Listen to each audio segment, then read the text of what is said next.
this is Pixie doing over here. Look at me, it's gone crazy. So, thoughts today. So a few different subjects we touch upon, different stuff. So probably, well, first I say thank you Tom, because he sent me some info. It's really useful, and it ties into something else I was thinking about, which is an idea sort of formed from it.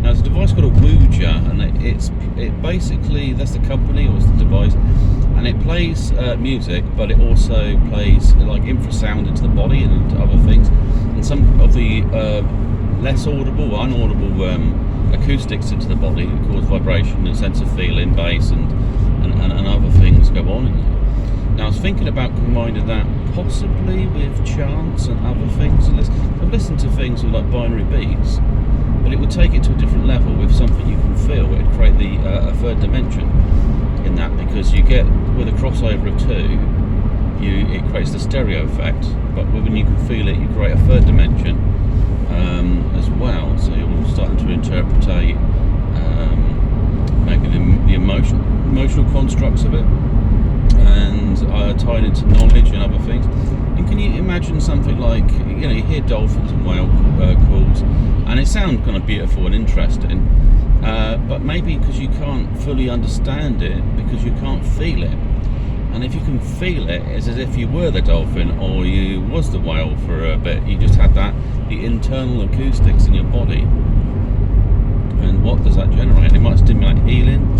It could stimulate your DNA. It could tie into your nervous system. Neuropathy. Neuropathy is something coming to my mind about neuropathological or some path. So it's like an emotional state and a personality of the identity, basically, of the being. So it's the path, the neuro, so the neuro construct. So being a human, but in the path of an animal. So it's that projecting an instinctual behaviour pattern within the sound resonance. So that'd be something very unusual. This is some information being fed into me. So definitely, it's because we're looking at other things. Like the other thing on dolphins is they can use sound to create light. So they blow a bubble out their head, and then they charge it. They charge the plasma with one of their ultrasonic like screams or something at a certain resonant pattern, and it generates light. And so in a darkened place, they can get a visual with using their sonar. So that also means that possibly the missing element to things like gravity is sound. So sound and light are the governance of the universe, basically, because it's resonation, and I guess there's consciousness as well. Because why does something want to exist in a certain place, and the sort of the lifetime or the life cycle of something? That's that internal intelligence. So it's like plugging in the light bulb and then switching it on. So you're applying it with energy, but you're also using frequencies to bring about change, basically. So you need something that acts as a catalyst, or the spark, because if you ever think about sparks, there's kinetic. So possibly Kinsha is possibly something to do with energy, to do with frequencies and physical movements. So it's a shah, which is a shard, and kinetic. And something that's akin is akin to something, so connected to them. That's why I say next of kin. So yeah. Ooh, let's get more to wordplay. That covering something else. We'll get into that as well, because I was going to do some other things. So moving in forward slightly.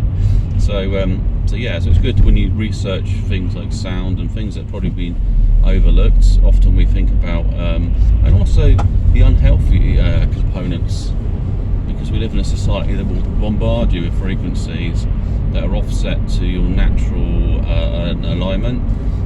But if you realign yourself or reattune yourself to things, you can bring that element back in. And everything. The other thing to look at is that we resonate light in the form of the infrared more spectrum. That's why you can sense heat coming off us. And you'll say, well, the heat is the catalyst for our survival because we need warmth in our body for internal functions. But it's still some sort of fusion process because you're generating energy. But on top of that, there would be, with the light, there's also going to be some frequencies of sound generated from our bodies. And in the same way, with the dimensions and the planets create frequencies of sound. They also glow in certain light at night. That's why we think, we think Mars is glowing bright red. I mean, yeah, sure, it's a reddish colour, but it's also could be the distance we are from it. And the same with Earth. I mean, if you've got like a blue light, maybe the opposite end of the spectrum, it would look red at a distance. Because it depends if light retains its structure. If it changes and reverts in some way, like it becomes elongated, it starts changing the information on it, how it can be interpreted. But then again, something else might be able to see it perfectly without any change. There might be some things that there might be beings that can smell planets almost. It's like the dog's sense of smell. It's another element to do with frequencies, and eyes and ears, and they're basically fundamentally are all the same, but they have slightly different functions in how they interpret things. Because there are some people they hear sounds and they might get colours reappear in their visual spectrum, and the reverse of that as well. So some people that have got certain they may have developed mental illnesses. Could be because they're getting bombarded with frequencies that have been misinterpreted or filtered through their brain. They're going into the wrong part of the filter. So yeah, there's a lot of things. Sort of moving into other sections. So there's Wuja, chants, animal sounds, investigating planet sounds. You can feel a planet in the air. And then if you're meditating on something, so it's really want to increase the bass harmonics rather than the sound. If you can hear it in your ear, it's fine, but if you can feel it in your body, that's even better. So when you meditate, it creates a stronger connection. And then the other thing about technology, as it becomes decentralised with cryptocurrency, quantum computing, etc., it aligns itself more with the human element, because we created a universal technology that so all the devices could connect with each other. Then we moved it into a digital, because we used an analog technology which had a broad range of different frequencies, all doing different things, and so they need to be filtered and processed. But if you convert it into something more of a narrow band with sort of noughts and ones, you can get better information across, and you can preserve the signal over longer distances. That was the key focus of that. So now we get this decentralised, where if the signal breaks down, it's not going to matter because it's been sent in different ways through different channels, and then it's being reconstructed. It's a bit like you've got two eyes, two ears, and they get information from each side, and then they construct it to what it needs to be, and that's that consciousness, spiritual side. That's why binary beats, etc.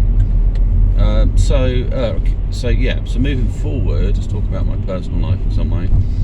I did do something where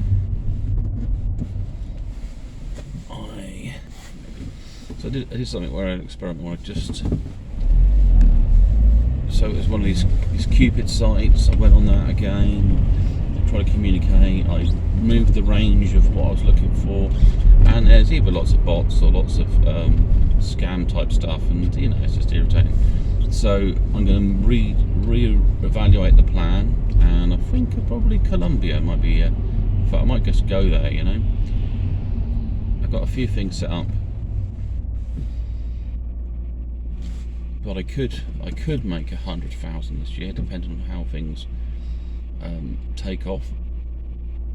It depends on the market. If it's a bit bear market, there's some also compounding stuff that have high interest. So all that happens is that your yield would increase. So if the market's down, the yield would increase, and then you just wait for the market to pick up before you make any sales, but then other people will be doing the same, which causes massive influxes in the market, and some people wailed in, and so when they're interested at a certain key point, they pull out. They might pull out 6 months into a project when it may promise within a sort of a year you could have £1 million, and if you put in this amount, you get this much out. So I mean, it could be 300,000 I could get.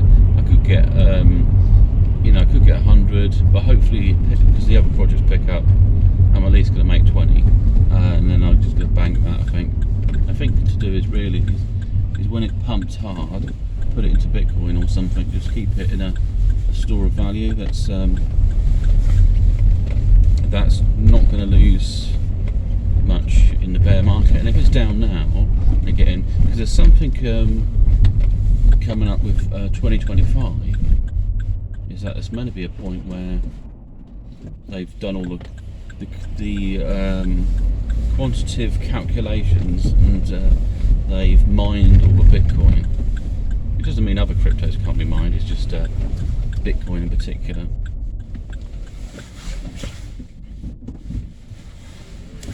It uses an algorithm of maths and stuff. They're set in a certain way that you can only make a certain amount of it.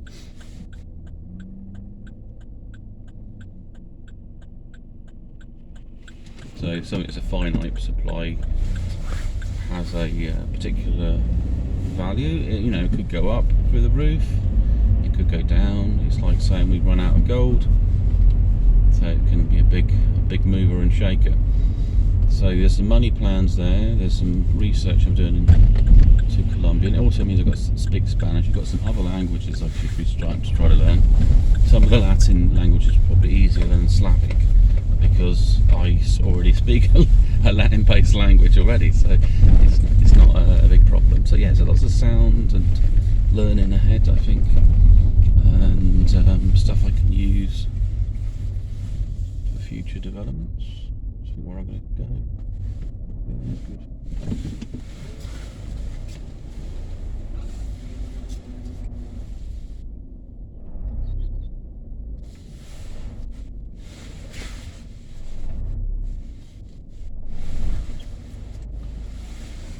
Yeah, especially chance stuff like that. It'd be pretty bizarre, Might open up a gateway inside yourself.